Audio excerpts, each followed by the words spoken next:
I put this up in the shop. Okay, this is a record standards. It's called, and it was previously available, maybe what, a year or two ago or something, as a record store day only release.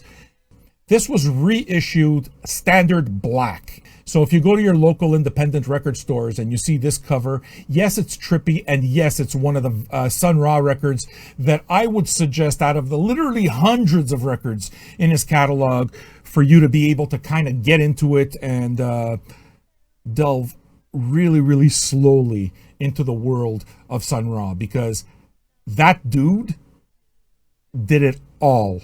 I am absolutely not kidding. He did it all, from big band to standards to the most way out there Moog freakouts. Fuck, they played at the foot of the pyramids, and the music from this here standards is mostly from the late 60s. Okay, although there's one piece from the early 60s, but he was one of those musicians. Sun Ra was one of those musicians, very much like Frank Zappa. He recorded everything. As a matter of fact, it went one step further.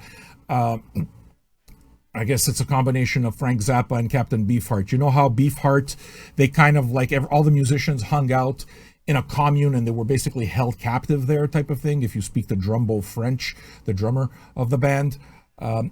Well, the people that made up Sun Ra's circle were not there because they didn't want to be there, but they were so utterly committed to the music, and they had to be. It was an absolute way of life. So the musicians lived in commune. That is to say that they'd gather. There was always a gathering. There were always instruments. The tape machine was on all the time. There are tons, but I'm talking about tons of Sun Ra records. It's a question of what you're getting.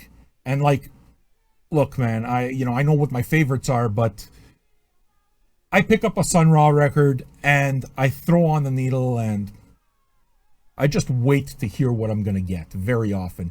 In this particular case, you know what? Let's go with Sun Ra 101.